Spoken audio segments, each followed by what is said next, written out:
Last time मैं आपको बता रहा था जिगलर नाटा कैटलिस्ट के बारे में। जिगलर नाटा कैटलिस्ट, जिगलर नाटा, ये दो साइंटिस्ट हैं, इन्होंने जर्मन साइंटिस्ट हैं जिन्होंने इथीन पोलीमराइजेशन के लिए एक कैटलिस्ट डिजाइन किया।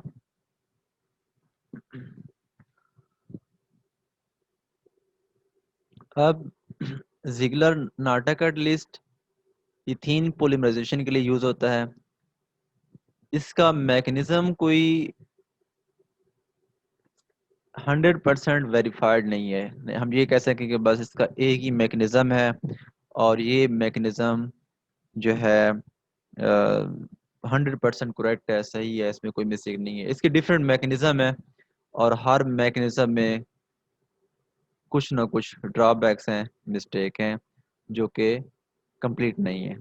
बहरहाल उन सारे मैकेनिज्म में से जो एक मैकेनिज्म है वो मैकेनिज्म सबसे ज़्यादा ऑथेंटिक है और वो है कोजी अर्लमैन मैकेनिज्म। कोजी अर्लमैन मैकेनिज्म ये ऐसा मैकेनिज्म है कि जो बाकी मैकेनिज्म से ऑथेंटिक है, क्योंकि जो जिगलर नाटा कैटलिस्ट का मैकेनिज्म 100% कोई भी वेरीफाइड नहीं है।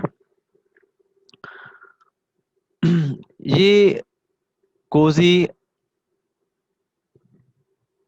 अर्लमैन मैकेनिज्म, ये एक ये मैकेनिज्म कोजी अर्लमैन मैकेनिज्म है।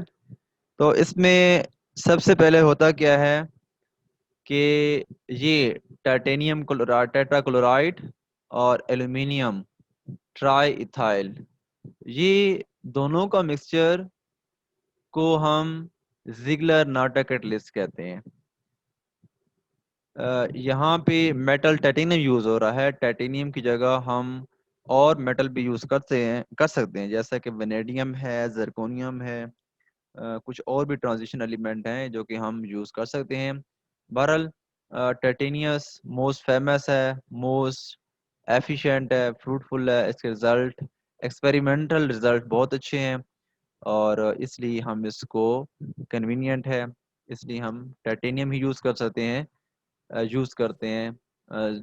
वेनेडियम जर्कोनियम यूज नहीं कर सकते हैं यूज, लेकिन प्रेफर करते हैं कि टाइटेनियम, क्योंकि टाइटेनियम क्या है, वो मोर एफिशिएंट है।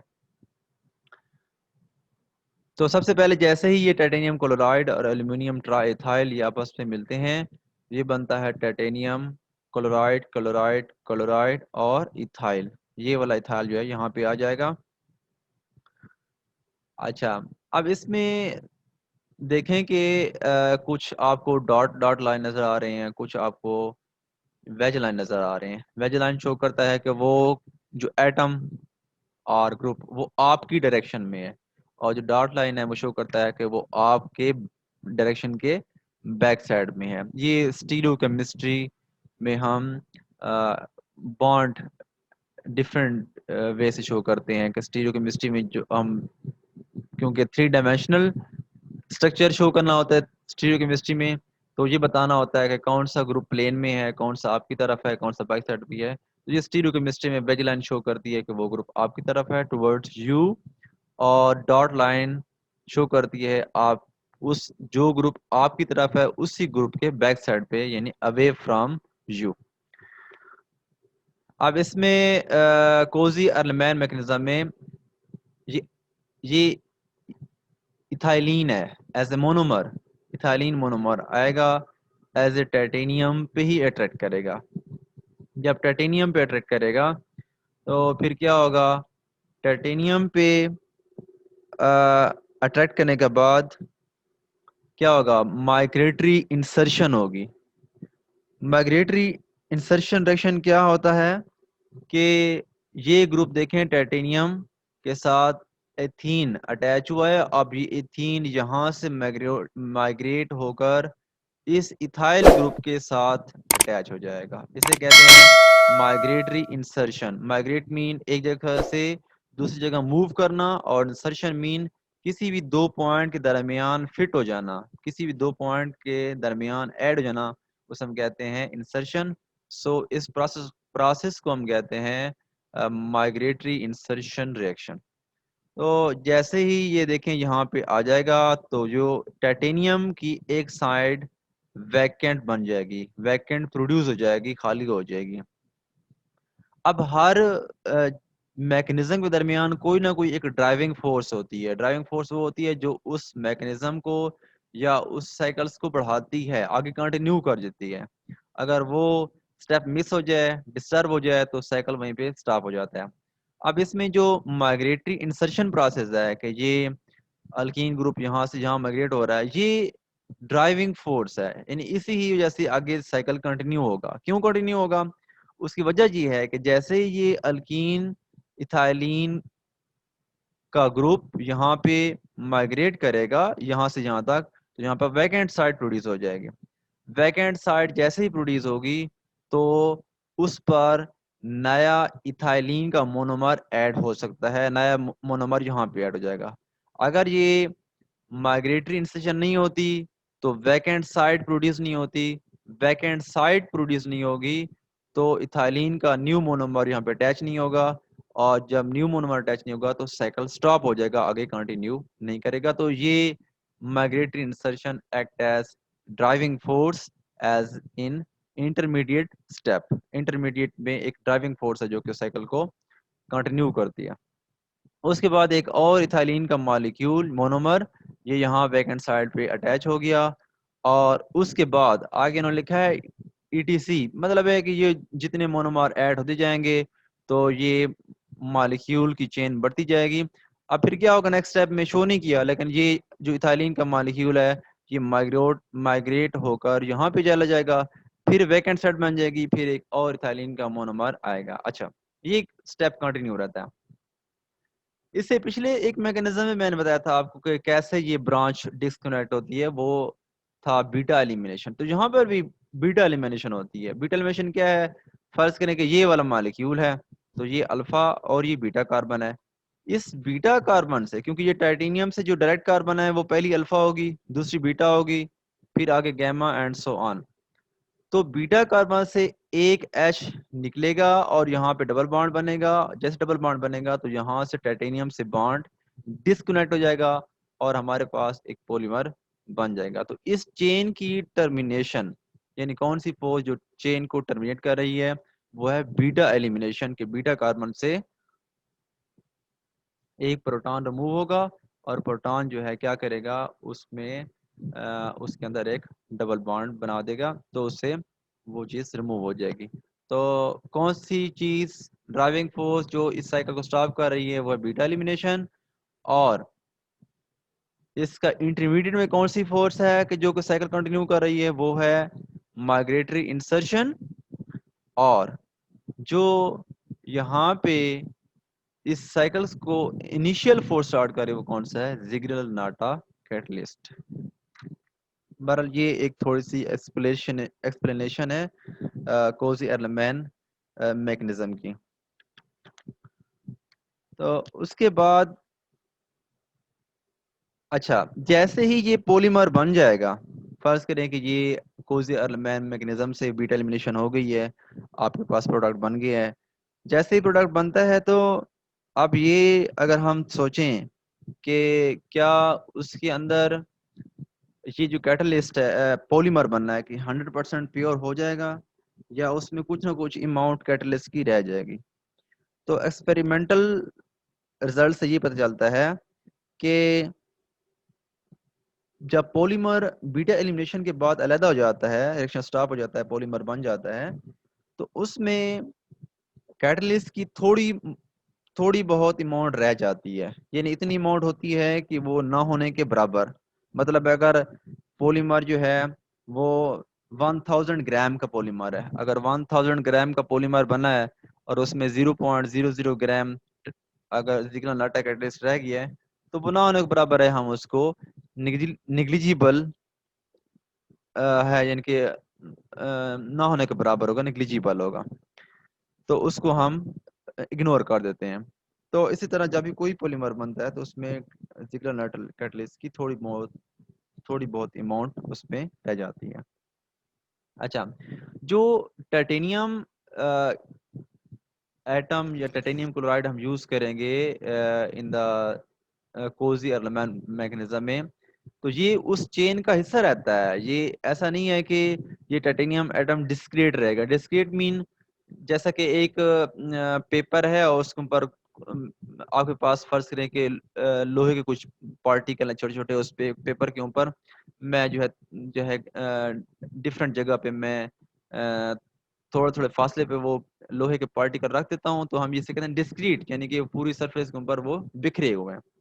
तो टाइटेनियम का एटम जो है, ये टाइटेनियम वो डिस्क्रीट नहीं होगा, बिखरा हुआ नहीं होगा, बल्कि उस ब्रांच का हिस्सा रहेगा थ्रू आउट द मैग्नेज्म। यहाँ पे देखें, टाइटेनियम और एल्यूमिनियम ट्राइथाइल लिंक होके ये टाइटेनियम उस ब्रांच का हिस्सा बन के ही आगे उस रिएक्शन को कंटिन्यू कर रहा है। ये titanium atom as a discrete नहीं होगा कि वो उस कंपाउंड्स के ऊपर जो है वो सिर्फ टाइटेनियम मेटल अलग नहीं होगा, बल्कि उसका मोनोमर्स का हिस्सा, सॉरी उस कंपाउंड्स का हिस्सा बन के आगे चेन को कंटिन्यू करेगा। क्योंकि कुछ कैटलिस्ट ऐसे भी हैं कि उसमें टाइटेनियम को हम एज ए डिस्क्रीट, यानी कि फर्ज करें कि कोई ऑर्गेनिक लिगेंड है, जस्ट उसमें टाइटेनियम के एटम जो है वो डिफरेंट जगह पे वो अटैच हो जाते हैं और वो चेन का हिस्सा नहीं होता। अच्छा, अब इसके बाद जिग्नल नाटा कैटलिस्ट के अलावा एक और कैटलिस्ट है, उसे हम कहते हैं फिलिप्स कैटलिस्ट। फिलिप्स कैटलिस्ट कौन सा होता है? ये फिलिप्स कैटलिस्ट है। क्रोमियम, ये दो ऑक्सीजन है, दोनों डबल बॉन्ड बना रहे हैं और साथ दो ऑक्सीजन और अटैच हैं। टोटल 4 ऑक्सीजन अटैच हैं, डायरेक्ट 4 ऑक्सीजन अटैच हैं। दो उसमें डबल बॉन्ड बना रहे हैं और दो जो उसमें सिंगल बॉन्ड बना रहे हैं। उसके बाद ये सिलिकॉन सिलिकॉन और अगेन ये एक वेज लाइन है, डॉट लाइन है, dot line show away from you, wedge line show towards you. ये ऑक्सीजन है और यहाँ पे मिथाइल है या कोई और अल्काइल ग्रुप भी हम लगा सकते हैं। ये ऑक्सीजन, ये ऑक्सीजन, ये तो इस स्ट्रक्चर को हम कहते हैं फिलिप्स कैटलिस्ट। फिलिप्स कैटलिस्ट को हम डिटेल से नहीं पढ़ते, जस्ट इसका एक ही रिएक्शन मैं आपको समझाता हूँ। ये फिलिप्स कैटलिस्ट है, क्रोमियम ऑक्सीजन ऑक्सीजन, ये सिलिकॉन सपोर्टेड है, बाकी जो है ये सिलिकॉन के पार्टिकल जो पार्ट है सिलिकॉन वाला इन्होंने शॉर्ट नहीं किया, जस्ट एक लाइन से शो कर दिया है और नीचे लिख दिया सिलिका स्पोर्ट। ये अल्कीन, ये ऐड होगा, ये फिलिप्स कैटलिस्ट। अच्छा, तो ये क्या बन जाएगा हमारे पास? HDPE, high density polyethylene. ये पॉलीमर का नाम है, हाई डेंसिटी पोलीथाइलिन के जो पॉलीमर बनता है उसके मॉलिक्यूल जो है वो करीब करीब होते हैं, इसे हम कहते हैं हाई डेंसिटी पोलीथाइलिन। बहरहाल इसकी डिटेल नहीं है, जस्ट मैं आपको इंट्रोडक्शन बताना चाह रहा था कि फिलिप्स कैटलिस्ट क्या होता है। तो ये फिलिप्स कैटलिस्ट हम इथाइलिन पॉलीमर बनाने के लिए यूज करते हैं। अच्छा, फिलिप्स कैटलिस्ट अगर हम यूज करेंगे तो उसमें, या फिलिप्स से मिलता जुलता कोई और कैटलिस्ट यूज करेंगे तो इसमें कोई इथाइल ग्रुप यूज करने की जरूरत नहीं है। जैसा कि मैं आपको दिखाऊं, यहाँ पे देखें कि ये एल्यूमिनियम ट्राइथाइल, यहाँ पे अल्काइल ग्रुप यूज हो रहा है, तो इसकी फिलिप्स के केस में कोई इथाइल ग्रुप यूज करने की जरूरत नहीं है। वो इंटरमीडिएट में खुद ब खुद वो रिएक्शन इथाइल ग्रुप के बगैर शुरू हो सकता है। अच्छा, अब कुछ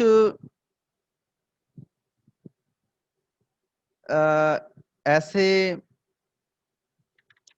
रिएक्शन है, ऐसे कैटलिस्ट हैं कि जो फिलिप्स और जिगलर नाटा कैटलिस्ट से मिलते जुलते हैं। एक हमने पढ़ा है पहले, जिगलर नाटा कैटलिस्ट पढ़ा है, फिर हमने पढ़ा है फिलिप्स कैटलिस्ट पढ़ा है। इन दो कैटलिस्ट से मिलते जुलते कुछ और कैटलिस्ट भी हैं जो कि इथाइलिन पॉलीमराइजेशन के लिए यूज होते हैं, अल्कीन पॉलीमराइजेशन के लिए। तो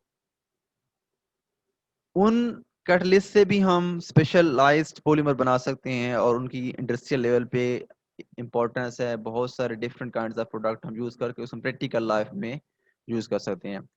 तो फिलिप्स कैटलिस्ट और जिगलर नाटा कैटलिस्ट के अलावा और कौन सा कैटलिस्ट है जो उनसे मिलता जुलता है, उनकी परफॉर्मेंस उनसे मिलती जुलती है, और that is called Kaminsky catalyst. और उसको हम कैमीन स्काई कैटलिस्ट कहते हैं। ये कैटलिस्ट की जो परफॉर्मेंस है, एक्टिविटी है, ये जिगलर नाटा कैटलिस्ट और as well as Phillips catalyst से मिलती जुलती है। बहरहाल इस कैटलिस्ट के दौरान भी हमें कोई एक्स्ट्रा इथाइल ग्रुप की जरूरत नहीं होगी, बल्कि वो रिएक्शंस को इंटरमीडिएट खुद ब खुद आगे कैरी ऑन होगा। अब ये कैमीन्स कैटलिस्ट का स्ट्रक्चर दिखाया गया है। इसमें जो मेटल हम यूज करते हैं, मेटल यहाँ पे आपको जिरकोनियम नजर आ रहा है, Zr, लेकिन इस मेटल की जगह हम कुछ और मेटल भी यूज कर सकते हैं, जैसा कि टाइटेनियम है, हॉफनियम है। ये ग्रुप 4 से बिलोंग करते हैं। ग्रुप 4 टेबल को आप देखें तो ग्रुप 4 की जो एलिमेंट हैं, टाइटेनियम है, जिरकोनियम है, हॉफनियम है, तो वो इसमें यूज हो सकते हैं। हर एक ही अपने अपने एडवांटेज हैं। अगर टाइटेनियम यूज करें उसकी अपनी परफॉर्मेंस है, उसकी अपनी एफिशिएंसी है, उसके अपने एडवांटेज हैं और डिसएडवांटेज हैं। जिरकोनियम की अपनी एफिशिएंसी है, हॉफनियम की अपनी एफिशिएंसी। बहरहाल ये ऑलमोस्ट जो है इनकी एफिशिएंसी सिमिलर है, थोड़ा बहुत इसमें डिफरेंस है। लिगेंड जो है इसमें कौन सा यूज करेंगे, केमिस्ट का कैटलिस्ट में लिगेंड आपको सीपी नजर आ रहा है। सीपी क्या है, साइक्लोपेंटाडाइन, साइक्लोपेंटाडाइन। लेकिन यहाँ पे देखें अगर ये बिल्कुल बॉटम पे आपको 2 सीपी नजर आ रहे हैं, इसलिए हम आयोपिक नोमेनक्लेचर्स में जब सिमिलर लिगेंड हो तो हम वर्ड यूज करते हैं बिस। तो ये 20 सीपी है, 20 शो करता है कि 2 सीपी है, सॉरी 2 को शो करता है, 2 ग्रुप है 20, और सीपी की साइक्लोपेंटाडाइन है। तो ये कैमीन्स का कैटलिस्ट में एक ग्रुप 4 से कोई ना कोई मेटल होगा, टाइटेनियम, जिरकोनियम, हॉफनी में से, और इधर जो है लिगेंड होगा, और लिगेंड जो है मोस्टली हम सीपी यूज करते हैं। अच्छा, अब इसमें एक टर्म यूज होती है मेटालोसिन। मेटालोसिन क्या होता है, मेटालोसिन मीन के एक ऐसा कम्प्लेक्स, ऐसा कोऑर्डिनेशन कंपाउंड, ऐसा कम्प्लेक्स जिसमें एक मेटल सेंटर में हो और दोनों साइड पे एक एक सीपी की रिंग हो। देखें ये मेटल सेंटर में है और दोनों साइड पर इधर भी एक सीपी की रिंग है, इधर भी एक सीपी की रिंग है। सीपी मीन साइक्लोपेंटाडाइन, एक रिंग को हम साइक्लोपेंटाडाइन कह रहे हैं, जो कि 5 कर्नल वाली है, और दरमियान में ये क्या है, वो 2 डबल बॉन्ड है। अब यहाँ पे मेटल, अगेन मेटल मेंशन हो रहा है, तो इस मेटल में क्या होगा, हुई टाइटेनियम, जिरकोनियम, हॉफनियम और ग्रुप 4 से कोई भी जो मेटल बिलोंग करता है। अच्छा, अब इसकी, इस कैटलिस्ट की एप्लीकेशंस क्या हैं। अच्छा, इसमें एक और पॉइंट भी मैं आपको ऐड कर दूं कि ये जो मेटल सेंटर है, metal centre will act as electrophilic. Metal centre electrophilic act क्यों करेगा, इलेक्ट्रोफिलिक मींस के electro mean electron, philic mean like, love. ये इलेक्ट्रॉन को लव करता है, यानी कि इलेक्ट्रॉन को अट्रैक्ट करेगा। ये जो मेटल सेंटर होगा वो इलेक्ट्रोफिलिक मेटल सेंटर होगा, कि वो इलेक्ट्रॉन्स को अट्रैक्ट करेगा, क्योंकि मोनोमर जो भी है उसमें डबल बॉन्ड होगा, डबल बॉन्ड में इलेक्ट्रॉन होते हैं, तो डेफिनेटली उसको अट्रैक्ट करेगा, उसमें कशिश होगी। अच्छा, इस कैटलिस्ट को जब भी हम किसी अल्कीन की पॉलीमराइजेशन में यूज करेंगे, तो उसमें कभी ये कैटलिस्ट अकेला यूज नहीं करेंगे, इसके साथ कोई ना कोई हम को कैटलिस्ट यूज करेंगे। को कैटलिस्ट वो होता है जो एक कैटलिस्ट की परफॉर्मेंस में इजाफा करता है, उसकी हेल्प करता है। तो कौन सा को कैटलिस्ट है, वो है MAO। M for methyl, A for alumino, और ओ फॉर ऑक्सेन। दोबारा सुन लें कि इसमें हम कोई ना कोई को कैटलिस्ट यूज करेंगे। को कैटलिस्ट वो होता है कि जो उस कैटलिस्ट की हेल्प करता है, और वो कौन सा को कैटलिस्ट है, MAO। M for methyl, A for alumino, और ओ फॉर एक्सीन। तो ये दोनों जो है मिक्स मिक्सचर, दोनों का मिक्सचर हम यूज करते हैं इसमें कैटालिसिस पॉलीमराइजेशन में। अच्छा, अब हम इसकी एप्लीकेशन पढ़ते हैं कि कैमीन स्काई कैटलिस्ट की कौन सी एप्लीकेशन है। कैमीन स्काई कैमीन स्काई कैटलिस्ट की एप्लीकेशन ये है कि इससे हम जो है स्टायरीन बना सकते हैं और स्टायरीन बना सकते हैं और इससे हम अल्फा अल्कीन बना सकते हैं। ये स्टायरीन का फार्मूला है कि एक बेंजीन है और जो है सिंगल बॉन्ड है स्टायरीन है, और ये वाइट कलर का प्रोडक्ट होता है, आपको नजर आ रहा होगा, ये स्टायरीन है। और इसके अलावा हम अल्फा अल्कीन बना सकते हैं। अल्फा अल्कीन कौन सा होता है? ऐसा अल्कीन जिसका डबल बॉन्ड बिल्कुल कॉर्नर पे हो, या राइट पे हो या लेफ्ट पे हो, किसी भी एक एंड पे जब डबल बॉन्ड आएगा तो उस अल्कीन को हम कहते हैं ये कि अल्फा अल्कीन है। That is also called terminal alkyne. अच्छा, मैंने आपको इससे पहले पढ़ाया था कि हेटेरोजेनाइज्ड होमोजेनियस कैटलिस्ट। हेटेरोजेनाइज्ड होमोजेनियस कैटलिस्ट क्या होता है कि एक पहले होमोजेनियस कैटलिस्ट होता है और उसको फिर हम कोई और पार्टिकल हम उसे ऐड करते हैं तो वो क्या बन जाता है? हेटेरोजेनाइज बन जाता है, यानी उसकी कंपोजिशन यूनिफॉर्म नहीं रहती। अब क्वेश्चन है, क्या हम कैमीन स्काई कैटलिस्ट को हेटेरोजेनाइज बना सकते हैं या नहीं बना सकते? तो आंसर है यस। कैसे हम कैमीन स्काई कैटलिस्ट को हेटेरोजेनाइज करेंगे? ये कैमीन कैटलिस्ट है और ये क्या होता है? होमोजीनियस होता है। तो इसको कैटलाइज कैसे करें, हेटेरोजेनाइज कैसे करेंगे कि इसी कैटलिस्ट के ऊपर हम सिलिका के पार्टिकल ऐड कर देंगे। सिलिका के छोटे छोटे पार्टिकल होते हैं वो हम मिक्स कर देते हैं, और जब सिलिका पार्टिकल आएंगे अब ये कैटलिस्ट होमोजीनियस नहीं रहेगा क्योंकि उनकी कंपोजिशन यूनिफॉर्म नहीं होगी, और ये क्या बन जाएगा? हेटेरोजीनियस बनेगा। तो इस कैटलिस्ट को हम क्या कहेंगे? हेटेरोजेनाइज्ड होमोजीनियस कैटलिस्ट। क्यों? कि पहले जो होमोजीनियस था हमने सिलिका पार्टिकल ऐड कर दिए, उनकी कंपोजिशन यूनिफॉर्म नहीं रही अब, इसलिए उसको हम कहेंगे हेटेरोजेनाइज्ड होमोजीनियस कैटलिस्ट। अब जो अल्फा अल्कीन और स्टायरीन है ये हम हेटेरोजेनाइज्ड होमोजेनियस कैटलिस्ट से ही बनाते हैं। पहले हम इस कैटलिस्ट को हेटेरोजेनाइज बनाते हैं और हेटेरोजेनाइज करने के बाद हम इससे अल्फा अल्कीन और स्टायरीन जो है बना सकते हैं। अच्छा, अब इसका हम मैकेनिज्म देखते हैं कि कैसे ये कैटलिस्ट से परफॉर्म करता है, कैसे कौन कौन से प्रोडक्ट बनते हैं। तो इससे हम टर्मिनल अल्कीन बना सकते हैं। कैमीन स्काई कैटलिस्ट से हम टर्मिनल अल्कीन बना सकते हैं, और इसमें जो अगर सिंपल अल्कीन है, अल्कीन के छोटे मॉलिक्यूल जैसे कि प्रोपीन है, स्टायरीन है, तो उसकी रिएक्शन बहुत सिंपल है, कोई कॉम्प्लिकेटेड नहीं है। लेकिन अगर 3 कार्बन के बाद, जो 4 कार्बन के बाद वाला, जो 3 कार्बन के बाद यानी स्टायरीन के बाद वाला जो अल्कीन होगा उसका मैकेनिज्म कॉम्प्लिकेटेड होगा। तो कौन कौन से मोनोमर के लिए कैमीन स्काई कैटलिस्ट का मैकेनिज्म सिंपल है, रिएक्शन इजी है, 2 अल्कीन है, प्रोपीन और स्टायरीन। इसके अलावा जो और अल्कीन मोनोमर होगा उसका रिएक्शन जो मैकेनिज्म है वो या कॉम्प्लिकेटेड होगा। कॉम्प्लिकेटेड क्यों होता है? कॉम्प्लिकेटेड इसलिए होता है कि अल्कीन के दोनों एंड जो है वो डिफरेंट होते हैं, सिमिलर नहीं होते। अगर मोनोमर के दोनों एंड सिमिलर हों तो उसका रिएक्शन इजी होता है, सिंपल होता है। अगर उस मोनोमर के दोनों एंड की जो कंपोजिशन है डिफरेंट हो तो रिएक्शंस कॉम्प्लिकेटेड हो जाता है। अच्छा, अब इसमें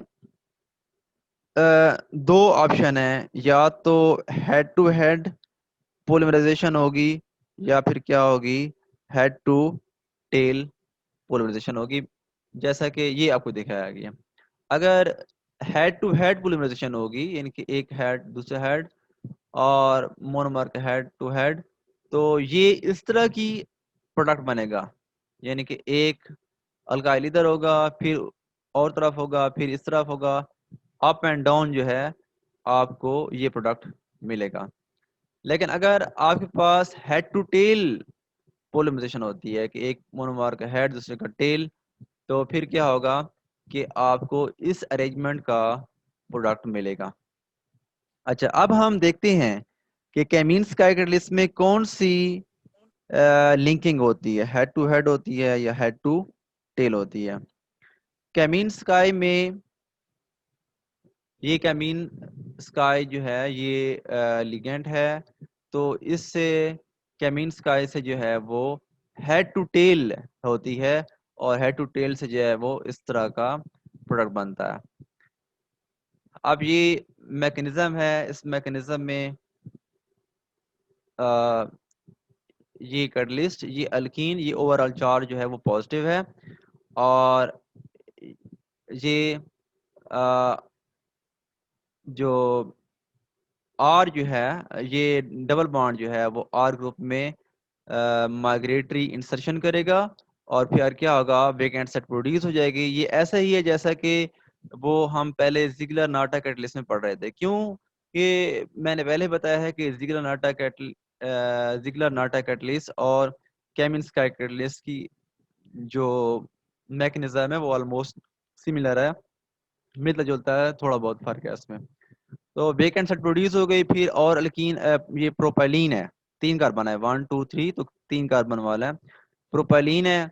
और ये प्रोपाइलीन अगेन ये अटैच होगा यहाँ पे जिरकोनियम के ऊपर, और जैसे ही अटैच हो जाएगा तो फिर उसके बाद क्या होगी, माइग्रेटरी इंसर्शन होगी, और माइग्रेटरी इंसर्शन के बाद क्या होगा, ये डबल बॉन्ड जो है ये स्टाइरीन ये यहाँ पे इंसर्ट हो जाएगा, और यहाँ अगेन देखिए कि जिरकोनियम के पास एक और वेकेंट साइट प्रोड्यूस हो गई है। तो बहरहाल ये देखें कि ये एक ही साइड पे ये लाइन नजर आ रही है ग्रुप, तो ये क्या है, हेड टू टेल लिंकेज होगी। तो हेड टू टेल लिंकेज होगी तो सारे जो आपके अल्काइल ग्रुप हैं वो सेम साइड पे हो जाएंगे, और अगर अगर हेड टू हेड होंगे तो अल्काइल ग्रुप जो है वो डिफरेंट डायरेक्शंस पे शो होंगे।